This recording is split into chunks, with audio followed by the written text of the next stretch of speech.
الحمد لله نحمده ونستعينه ونستغفره ونعوذ بالله من شرور أنفسنا وسيئات أعمالنا من يهده الله فلا مضل له ومن يضلل فلا هادي له وأشهد أن لا إله إلا الله وحده لا شريك له وأشهد أن محمدا عبده ورسوله لا نبي ولا رسول بعده يا أيها الذين آمنوا اتقوا الله حق تقاته ولا تموتن إلا وأنتم مسلمون يا أيها الناس اتقوا ربكم الذي خلقكم من نفس واحدة وخلق منها زوجها وبث منهما رجالا كثيرا ونساء واتقوا الله الذي تساءلون به والأرحام إن الله كان عليكم رقيبا يا أيها الذين آمنوا اتقوا الله وقولوا قولا سديدا يصلح لكم أعمالكم ويغفر لكم ذنوبكم ومن يطع الله ورسوله فقد فاز فوزا عظيما أما بعد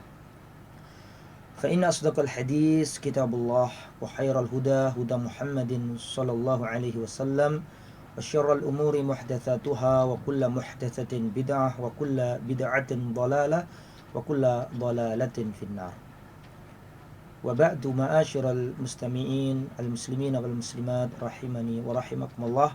Para pendengar Radio Suara Al-Iman yang dimuliakan oleh Allah, alhamdulillah pada kesempatan yang mulia ini Allah Subhanahu wa taala mempertemukan kita kembali dalam acara renungan malam bersama Radio Suara Al-Iman. Mudah-mudahan apa yang kita lakukan pada kesempatan yang mulia ini dinilai oleh Allah Subhanahu wa taala sebagai amal ibadah dan bisa menjadikan pemberat timbangan amal kebaikan kita di akhirat kelak. Para jamaah yang dimuliakan oleh Allah Subhanahu wa taala. Kebetulan pada malam hari ini ya, kita tepatnya sekarang tahun atau malam tahun baru Masehi. Maka dari itu perlu kiranya kita bahas pada kesempatan kali ini hukum merayakan tahun baru Masehi, karena di luar tadi kita dengarkan bagaimana hiruk pikuk manusia dalam menyambut, merayakan, memperingati tahun baru Masehi ini. Sebagian ada yang menyalakan ya kembang api, petasan, mendekor ruangan, ya berkumpulnya muda-mudi, remaja dan pemudi yang tidak mahram, kemudian mereka bergandeng renteng. Pemandangan-pemandangan seperti itu bisa kita lihat dengan kasat mata di kota-kota besar, bahkan di desa-desa pula. Maka sebagai bentuk nasihat kepada kaum muslimin, maka perlu kiranya pada kesempatan yang mulia ini kita mendengarkan ya nasihat para ulama tentang masalah hukum memperingati tahun baru Masehi. Para jamaah yang dimuliakan oleh Allah, memperingati tahun baru Masehi sama sekali bukan bagian dari ajaran Islam. Rasulullah tidak pernah mengajarkannya, para ulama tidak pernah mengajarkannya, dan hal ini merupakan budaya atau tradisi dari orang-orang yang di luar kita, yakni orang-orang kafir. Dan perayaan-perayaan ini sudah meskipun ya tahun baru Masehi tidak pernah dirayakan oleh para sahabat, akan tapi ada hal yang menyerupainya yang dulu pernah dilakukan oleh para sahabat. Ya, diterangkan dalam sebuah riwayat, diriwayatkan oleh Al-Imam Abu Dawud, disahihkan oleh Al-Imam Al-Albani dalam kitabnya Sahih Sunan Abi Dawud. Beliau mencantumkan sebuah riwayat bahwa dahulu kana li ahlil jahiliyati yaumani fi kulli sanatin. Dahulu orang-orang Arab jahiliyah ya, yang ada di kota Madinah sebelum kedatangan Nabi, mereka mempunyai 2 hari raya. Yal'abuna fihima, yang mana kaum Arab jahiliyah ini dulu memperingati dan merayakan 2 hari raya ini. Mereka bersenang-senang, yang membuat hibur-hiburan pada 2 hari raya ini. Falamma qadiman Nabi sallallahu alaihi wasallam al-Madinata, ketika Rasulullah sallallahu alaihi wasallam datang ke kota Madinah, qala, maka Rasulullah sallallahu alaihi wasallam ketika melihat fenomena perayaan 2 hari raya tersebut, maka Rasulullah mengatakan, kana lakum fil jahiliyati yaumani tal'abuna fihima. Wahai para sahabatku, dahulu kalian pada masa jahiliyah mempunyai 2 hari raya yang kalian selalu bersenang-senang, bermain-main, ya, melaksanakan hiburan pada 2 hari raya tersebut. Wa qad abdalakumullah khairan minhuma. Dan sekarang Allah telah menghapuskannya, Allah telah menggantikan 2 perayaan jahiliyah itu dengan perayaan yang lebih baik dari keduanya, yakni Yaumul Fitri wa Yaumil Adha, yaitu hari raya Idul Fitri dan Idul Adha. Hadis yang sahih dikeluarkan Al-Imam Abu Dawud dan dinyatakan sahih sebagaimana dijelaskan oleh Al-Imam Al-Albani dalam kitab beliau Sahih Sunan Abi Dawud. Para jamaah yang dimuliakan oleh Allah, dari hadis yang mulia tadi bisa ditarik beberapa faedah. Di antaranya bahwa dahulu sebelum Islam datang, orang Arab jahiliyah yang ada di kota Madinah itu sudah pernah merayakan 2 hari raya. Dan ini ketika Rasulullah datang, Rasulullah menegur mereka dan menghapuskan 2 hari raya itu. Dalam beberapa riwayat dikatakan bahwa 2 hari raya tersebut, yang pertama adalah hari raya Nairuz, dan yang kedua adalah hari raya Mehrojan atau Mahrojan. 2 hari raya ini dulu dirayakan oleh para sahabat sebelum Rasulullah datang ke kota Madinah, yang mana mereka dalam keadaan kondisi jahiliyah, merayakan 2 hari raya ini, Nairuz dan Mahrojan. Nairuz ini adalah tahun barunya orang Persia. Orang Persia kalau sekarang letaknya di Iran dan sekitarnya. Tahun baru Nairuz. Karena kebetulan pada waktu itu beberapa kebudayaan orang Persia itu teradopsi atau terserap dalam budaya orang Arab. Di antaranya adalah Nairuz. Nairuz adalah tahun baru Persia. Kebetulan pada waktu itu memang kebudayaan Romawi, ya, Nasrani pada waktu itu di zaman Nabi belum terserap yang namanya tahun baru Masehi ini. Meskipun tahun baru Masehi ini belum teradopsi di zaman Nabi, tapi ada padanannya, yaitu Nairuz, yaitu tahun barunya orang Persia, dan itu sudah dihapus oleh Nabi. Karena memang yang ada pada waktu itu sempat merambat ke dunia Arab adalah Nairuz. Seandainya di zaman Nabi itu tahun baru Masehi pun ikut merembet ke sana, maka otomatis pun dilarang. Karena kata Nabi tadi, abdalakumullah khairan minhuma. Allah hapus tadi dan Allah ganti yang lebih baik, yaitu hari raya Idul Fitri dan Idul Adha. Sehingga perayaan tahun baru Masehi ini bisa termasuk dalam kategori hadis ini antoriki, yakni al-qiyas kama qultu lakum, sebagaimana yang kami sampaikan pada antum semuanya tadi, bahwa Nairuz pada zaman itu dirayakan itu adalah tahun baru Persia. Karena kebetulan pada zaman Nabi itu ada 2 kerajaan besar, Persia dan Romawi. Yang terserap tahun barunya di dunia Arab Persia dan dilarang oleh Nabi. Ini menjadi hal yang menunjukkan bahwa tahun baru di dalam Islam, ya, atau tahun baru perayaan orang kafir tadi yang masuk ke dalam Arab dihapuskan oleh Nabi, diganti 2 hari raya, yaitu hari raya Idul Fitri dan Idul Adha. Jadi al-Idu Idan, hari raya itu ada 2 bagi kaum muslimin, Idul Fitri dan Idul Adha. Tidak boleh kita menambahinya. Ya, sehingga kalau kita ikut merayakan berpesta, ya, berarti kita ikut merayakan tradisi orang di luar kita, itu orang-orang kafir. Sedangkan kalender Januari, Februari, Maret, April dan seterusnya itu yang membuat adalah mereka orang Romawi, ya. Kemudian kalender Julian kemudian diganti menjadi Gregorian, mengalami perubahan yang itu mereka yang membuat. Ya, Agustus, ya, Julius, dan itu semuanya dulu adalah nama-nama kaisar Romawi dan nama-nama dewa-dewa mereka. Dan itu bukan dari tradisi kita. Sehingga kita harus mencegah umat ini dari merayakannya karena itu bukan bagian dari kita. Itu dari penjelasan yang saya sampaikan tadi bisa ditarik kesimpulan bahwa hukum merayakan tahun baru hukumnya tidak diperbolehkan alias haram dan merupakan ajaran selain Islam. Kemudian ada yang bertanya, kenapa seseorang mengikuti acara perayaan tahun baru kok dilarang, kok diharamkan? Bukankah itu perayaan umum, tidak hanya orang Islam, Tapi orang Nasrani, orang Hindu, orang Yahudi semuanya merayakannya. Kenapa kita tidak diperbolehkan? Barangkali ada yang mengatakan seperti itu, maka kita harus mengetahui jawabannya. Kenapa merayakan tahun baru Masehi dilarang dalam Islam?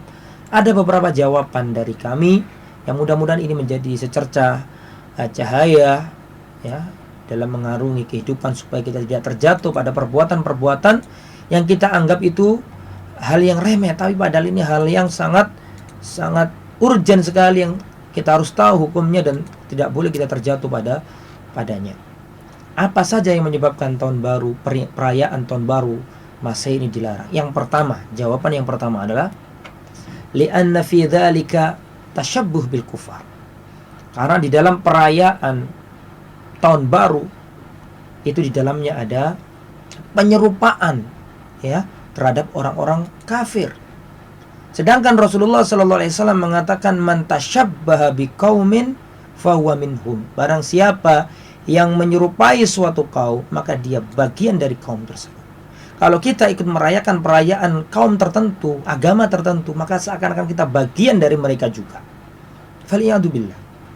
Dalam hadis yang lain mengatakan, Rasulullah mengatakan, laisa minna man tasyabbaha bi ghairina. Dalam hadis yang sahih dikeluarkan oleh Imam Tirmidzi. Laisa minna, kata Nabi bukan golonganku. Siapakah orang yang bukan golongan Nabi tersebut? Man tasyabbaha bi ghairina, yaitu orang yang meniru-niru, mengekor kepada orang selainku, yaitu orang-orang selain Islam. La tasyabbahu bil yahud wa la tasyabbahu bin nasara. Janganlah kalian mengekor ya, mengikuti orang-orang Yahudi dan orang-orang Nasrani, dan tidak diragukan lagi bahwa ajaran tahun baru Masehi, namanya saja Masehi ya, dari kata Al-Masih, maka hal ini tidak dibenarkan dalam Islam ya, karena itu adalah ajaran mereka. Kita tidak boleh meniru-niru gaya mereka. Dan Rasulullah SAW dengan tegasnya dalam hadis yang sahih dikeluarkan oleh Imam Muslim, Rasulullah mengatakan la tattabi'unna sunana man kana qablakum. Benar sungguh dan benar-benar kalian wahai umatku, kata Nabi, la tattabi'unna sunana man kana qablakum. Kalian akan mengikuti cara-cara, mengikuti apa yang dilakukan oleh orang-orang sebelum kalian. Hatta law dakhalu juhra dhabbin la dakhaltumuhu. Ya, shibran bi shibrin wa dhira'an bi dhira'in hatta law dakhalu juhra dhabbin la dakhaltumuhu. Kalian wahai umatku benar-benar akan mengikuti cara-cara, amalan-amalan, tradisi-tradisi orang-orang sebelum kalian. Sejengkal demi sejengkal, sehasta demi sehasta, sampai-sampai kalau seandainya mereka itu masuk ke lubang kadal gurun pasir, ada kadal namanya dhab. Nah, ini namanya kadal gurun pasir. Jenis kadal yang ada di gurun pasir. Seandainya hewan ini seandainya mereka itu ya, orang-orang sebelum kalian itu masuk ke lubang dhab ini, niscaya kalian pun ikut memasukinya. Fal'iyadu billah. Kemudian para sahabat bertanya, al-yahud wan nasara ya Rasulullah, apakah yang panjenengan maksud tadi itu orang Yahudi dan Nasrani ya Rasulullah? Faqala, maka Rasulullah menjawab, faman, kalau bukan mereka siapa lagi? Dengan tegasnya Rasulullah mengatakan la tattabi'unna sunana man kana, kalian akan mengikuti orang-orang sebelum kalian. Apakah Yahudi dan Nasrani ya Rasulullah? Kalau bukan mereka siapa lagi? Hal ini menunjukkan bahwa para jamaah yang dimuliakan Allah, kita orang Islam harus bangga dengan keislamannya. Tidak boleh tergiur dengan ajaran non-muslim. Ya, ini yang sangat menyedihkan ya. Kalau kita keluar rumah di malam tahun baruan, kita lihat putra-putri berboncengan, berkumpul di taman-taman, berdua-duaan, bermesra-mesraan. Ya, tidak ada mahram, bahkan keluar kota.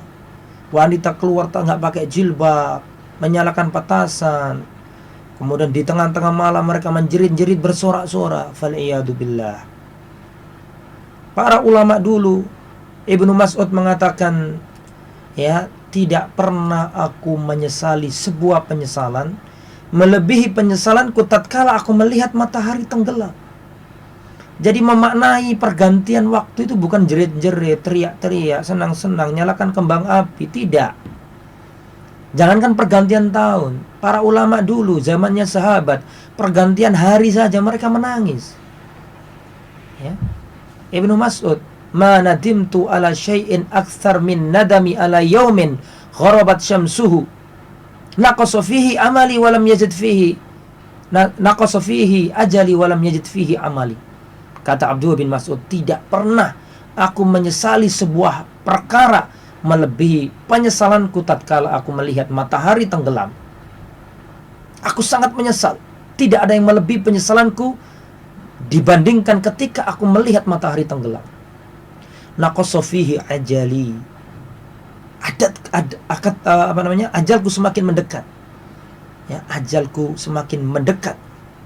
Ya, walam yazid fihi amali, sedang amalku belum bertambah. Telah mendekat ajalku, sedang belum bertambah amalku. Itulah para ulama. Enggak nunggu 1 tahun, 1 hari saja. Kalau ada matahari tenggelam, sedih para ulama. Karena takut dengan tenggelamnya matahari, umur semakin bertambah, rambut akan memutih, ya, tulang akan keropos, ya, kulit yang kencang akan keriput, mata yang dulunya jernih akan menjadi rabun. Maka tenggelamnya matahari adalah isyarat bahwa kita semakin mendekat menuju kematian. Karena bertambahnya usia berarti mendekatnya kita kepada ajal kita. Sedangkan amal kita belum bertambah. Menangis para ulama, tidak berteriak-teriak, tidak keluar rumah keluyuran, yang sebagaimana dilakukan oleh manusia zaman sekarang. Para jamaah yang dimuliakan oleh Allah, tidak ada hal yang sangat bisa mencerahkan hati yang kotor kecuali kita mau kembali kepada nasihat agama, nasihat Al-Quran, nasihat hadis-hadis Rasulullah, dan nasihat para ulama. Jadi bahaya pertama adalah perayaan ini meniru-niru gaya orang kafir. Sedangkan tadi dikatakan kita dilarang, la tashabbahu bil yahud wan nasara. Janganlah kalian ikut-ikutan dengan tradisi yang sudah dilaksanakan oleh orang-orang Yahudi dan orang-orang Nasrani. Faliyadu billah. Dan ini adalah tanggung jawab bapak ibu terhadap para anak-anaknya. Makanya dari itulah Allah Subhanahu wa taala berkata dalam surat At-Tahrim, ya ayyuhalladzina amanu qu anfusakum wa ahlikum nar. Wahai orang-orang yang beriman, jagalah dirimu dan keluargamu dari api neraka. Bagaimana cara diri kita menjaga keluarga kita? Kata Ali bin Abi Thalib radhiyallahu anhu sebagaimana dikutip oleh Al-Imam Abu Ja'far At-Tabari dalam tafsirnya ketika mentafsiri ayat ini, yang dimaksud menjaga keluarga adalah beliau mencantumkan perkataan Ali bin Abi Thalib, allimuhum wa addibuhum. Artinya ajarilah anakmu dan didiklah anakmu. Di faktor pertama, di dalamnya ada tasyabbuh, meniru-niru gayanya orang kafir, dan itu terlarang, tidak boleh. Adapun yang kedua, mengapa kok dilarang? Karena dengan perayaan tahun baru itu menjadi wasilah untuk menuju perzinahan. Di dalamnya ada hal-hal yang negatif, yang sangat merusak moral. Kalau kita berbicara moral, maka standarnya adalah aturan Islam. Ya. Apa saja di dalam perayaan hari raya tahun baru ini yang melanggar syariat? Yang pertama adalah al-khalwah. Dan ini banyak terjadi, berdua-duaan dengan lawan jenis. Ya, kalau sudah musim tahun baru, janjian para pemuda dan pemudi berboncengan, ya, mojok di taman sambil menunggu jam 12 malam, berdua-duaan, bermesra-mesraan. Na'udzubillah min dzalik. Ini adalah termasuk kerusakan yang pertama, yang bisa menjadikan seorang menuju jalan perzinahan. Padahal dalam hadis yang Rasulullah SAW mengatakan, la yahluwanna ahadukum bimra'atin fa inna syaitana thalithuhuma. Ya, janganlah di antara kalian, ya, ada yang janganlah seorang di antara kalian menyendiri dengan seorang wanita berdua-duaan saja, karena sungguhnya syaitan akan menjadi pihak yang ketiga. Tidak boleh, ini larangan keras dalam agama. Maka seorang bapak, seorang ibu harus mempunyai kecemburuan ketika putrinya diajak dibonceng ya seorang laki-laki yang bukan mahramnya, harus sudah cemburu. Kalau nggak ada, ini bahaya. Nah, terkadang bapak ya, putrinya didatangi seorang pemuda, temannya. Kemudian laki-laki tersebut ngomong sama bapaknya, "Pak, saya ajak anak bapak main." Maka senang orang tua ini. Nah, ini nggak benar. Para jamaah, anak adalah amanat. Ya, anak adalah amanat. Kalau sampai kita salah mendidiknya, anak akan menuntut kita pada hari kiamat, akan menjadi musuh. Dalilnya mana bahwa anak bisa menjadi musuh? Dalam surat At-Taghabun, Allah Subhanahu wa taala mengatakan, "Ya ayyuhalladzina amanu, inna min azwajikum wa auladikum aduwan lakum." Wahai orang-orang yang beriman, sesungguhnya di antara istri-istri kalian dan anak-anak kalian akan menjadi musuh bagi diri kalian. Nah, kalau kita membiarkan anak kita keluyuran di malam tahun baru, nanti di hari kiamat ya, anak kita nuntut menjadi musuh. Ya Allah, ini bapakku dulu yang gak pernah ngajari aku. Haula'i adalluna fa'atim adzaban difa. Ini orang-orang yang menyesatkan aku dulu, ya Allah. Aku gak dididik, aku tersesat, dibiarkan oleh bapakku. Fa'atim adzaban difa. Berikan siksaan yang 2 kali lipat yang Engkau berikan kepadaku, ya Allah, kepada bapakku, kepada orang yang menyesatkanku ini. Na'udzubillah min dzalik. Maka para jamaah, hendaklah kita menjaga putra-putri kita. Ya, kalau putri kita dibonceng laki-laki tanpa mahram, kita nggak cemburu. Istri kita ngomong sama laki-laki, kita nggak cemburu. Ini bahaya. La yadkhulul jannata ad-dayyus. Ya. Allah tidak melihat sama orang yang dayyus. Allah dan tidak akan masuk surga ad-dayyus. Dayyus adalah orang-orang yang membiarkan kekejian terjadi pada rumah tangganya. Orang yang tidak punya rasa cemburu. Ya, putrinya diajak laki-laki enggak cemburu, istrinya berdua-duaan sama laki-laki enggak cemburu. Nah, ini bahaya. Ada tantangan bagi kita selaku bapak dan ibu untuk menjaga keluarga kita dari hal-hal yang negatif ini. Yang kedua, para jamaah, atau yang nomor selanjutnya, yang nomor 2 ya, yang masihlah menuju perzinahan, yang nomor 2 karena acara tahun baru tersebut. Yang kedua adalah terjadinya jabat tangan. Nah, tidak hanya jabat tangan, kalau jabat tangan mungkin masih sopan ya, itu pun tidak boleh. Nah, ini kita lihat tahun baru ini perayaannya tidak sekedar jabat tangan, tapi gandeng renteng, berboncengan, peluk-pelukan. Bahkan ada yang na'udzubillah min dzalik, ya, ada yang ciuman, ada yang berzina pada malam hari itu. Padahal Rasulullah SAW dalam hadis yang sahih dikeluarkan oleh Imam Tabrani ya, dan disahihkan oleh Al-Albani, Rasulullah mengatakan, la an yut'ana fi ra'si rajulin bi mihyatin min hadidin khairan lahu min an yamassa mar'atan la tahillu lahu. Ya. Rasulullah mengatakan, seandainya seorang laki-laki itu kepalanya ditusuk ya, ditusuk pasak dari besi ya, ada besi yang dimasukkan yang tajam dicubleskan ke kepala seseorang laki-laki, kata Nabi, khairan, itu lebih baik min an yamassa imra'atan la tahillulah. Jadi kepala seseorang laki-laki ditusuk dengan besi yang tajam itu lebih baik daripada seorang laki-laki itu bersentuhan dengan wanita yang bukan mahramnya. Ya, termasuk jabat tangan, berpelukan dan seterusnya. Maka para jamaah, sekali lagi, anak adalah amanah. Jangan biarkan anak kita dirusak, karena anak kita itu nanti yang mendoakan kita.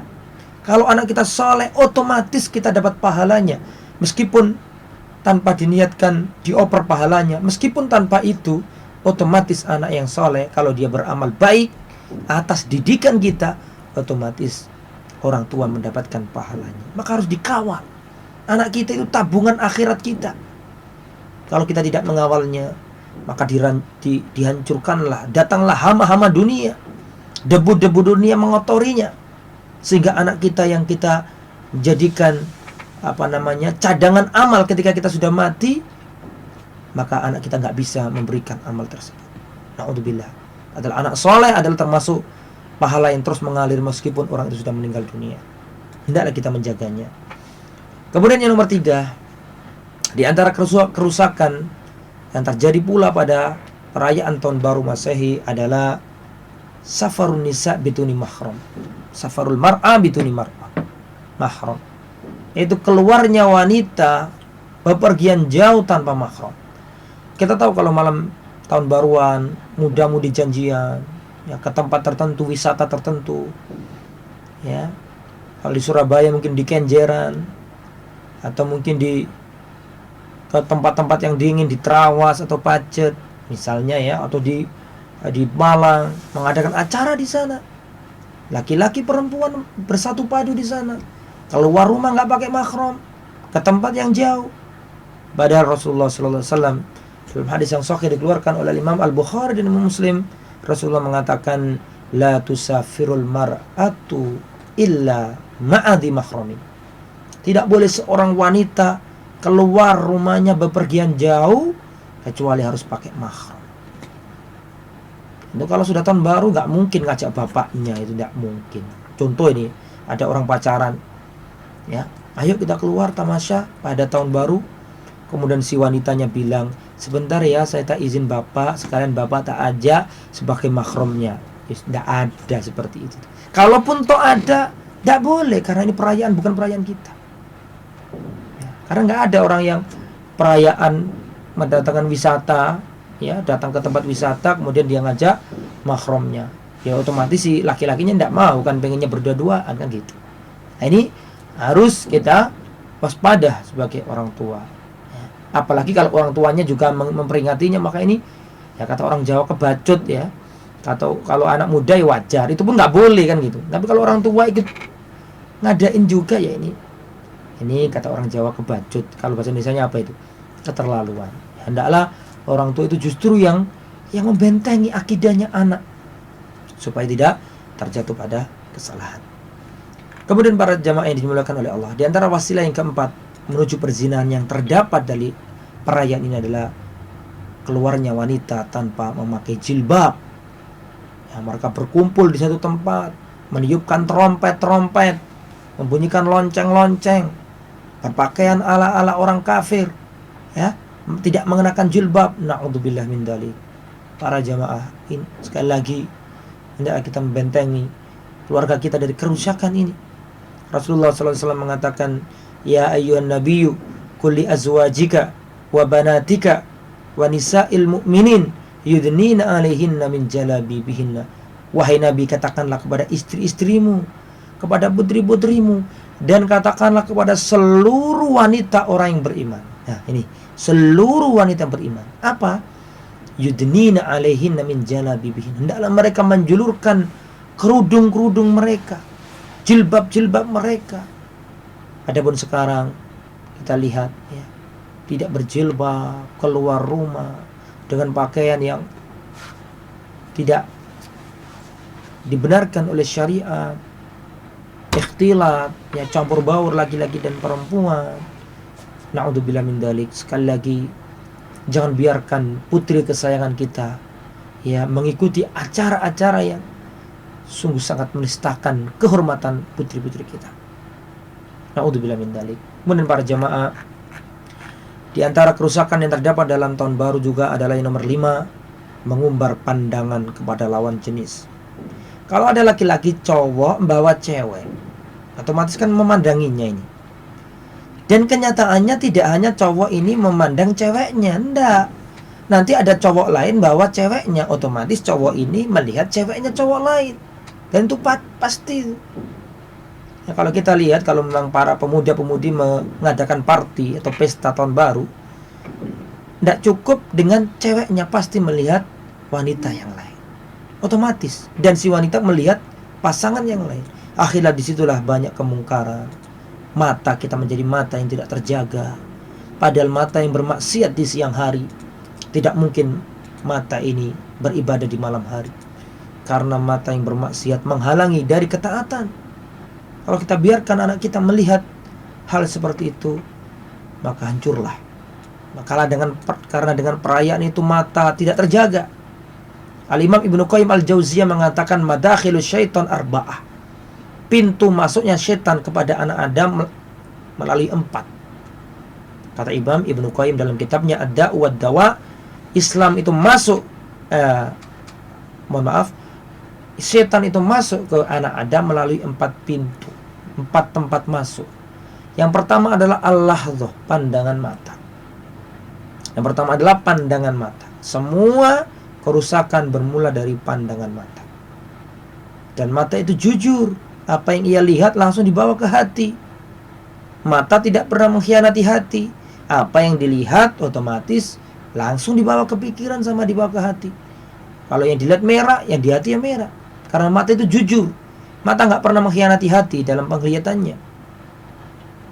Ya. Kecuali orang yang memang ada kelainan di matanya, misalnya buta warna dan seterusnya.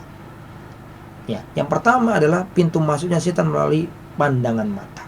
Kalau kita tidak bisa menjaga pandangan mata, ibarat rumah itu punya gerbang, ya, harus dikunci supaya pencuri nggak masuk.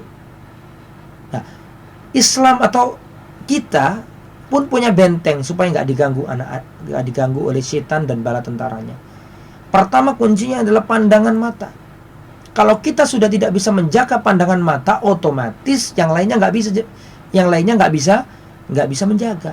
Dalilnya mana? Dalilnya adalah di antara firman Allah Subhanahu wa taala dalam surat An-Nur ayat 24. Kullil mu'minina yaghuddu, saya ulangi, An-Nur ayat 30 dan 31.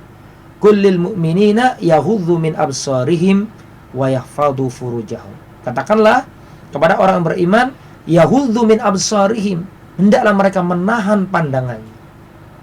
Setelah itu apa? Wa yahfadhu furujahum, dan menjaga kemaluannya. Ini menunjukkan kalau orang bisa menjaga pandangan mata, maka dia akan bisa menjaga kemaluannya. Dan sebaliknya, kalau orang tidak bisa menjaga pandangan matanya, otomatis dia tidak bisa menjaga kemaluannya. Ya. Kata Al-Imam Ibnu Qayyim, madakhilus syaitan arba'ah. Tempat setan masuk melalui 4 pintu. Yang pertama, pandangan mata. Yang kedua, al-khotroh, lintasan alam pikiran kita. Yang nomor 3 adalah al-lafdoh, ucapan lisan kita. Yang nomor 4, al-khutwah, langkah kaki kita. Dan benar loh omongannya Al-Imam Ibnu Qayyim ini, rahimahullah rahmatan wasi'atan. Kalau kita perhatikan, tidaklah terjadi perzinahan kecuali melalui 4 pintu ini. Pandangan mata, alam pikiran kita, ucapan lisan kita, langkah kaki kita. Pertama dilihat dulu, setelah itu dipikirkan, direnungkan. Setelah itu lafdhah, ucapan, janjian, SMS-an, telepon-teleponan, Facebookan, chattingan, kenal, akhirnya janjian. Kalau sudah janjian, akhirnya khutwah, langkah kaki, eksekusi. Maka hendaklah kita bisa menjaga 4 pintu tersebut. Pandangan mata, apa tadi yang kedua, lintasan alam pikiran kita, ucapan lisan kita, dan langkah kaki kita. Kalau kita nggak bisa menjaga 4 hal ini, berarti setan masuk ke dalam diri kita untuk menggoda kita. Kemudian para jamaah, di dalamnya terdapat wanita-wanita yang keluar dengan memakai parfum. Padahal Rasulullah mengatakan, ayyumam ra'atin istaqtarat famarrat ala qaumin liyajitu rihaha fahuwa zaniyah. Seorang wanita yang memakai minyak wangi keluar sampai laki-laki itu bisa mencium bau wanginya, kata Nabi, fa inna zaniyah, maka dia adalah seorang pelacur atau seorang pezina. Na'udzubillah min dalik. Para jamaah, masih banyak kerusakan-kerusakan, baik dari segi akidah maupun dari segi moralitas. Tapi insya Allah apa yang kami sampaikan tadi bisa mewakili dan mencukupi dari apa yang ada.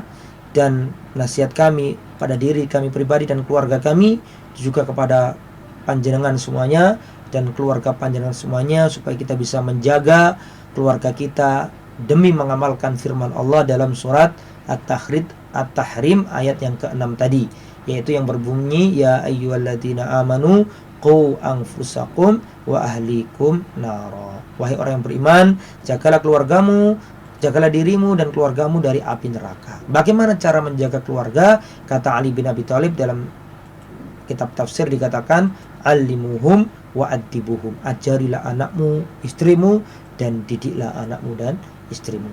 Mudah-mudahan yang sedikit ini bermanfaat, dan hendaklah kita menjadi hamba-hamba Allah yang senantiasa istiqamah di atas manhaj para nabi, di atas manhaj para sahabat Nabi Muhammad SAW.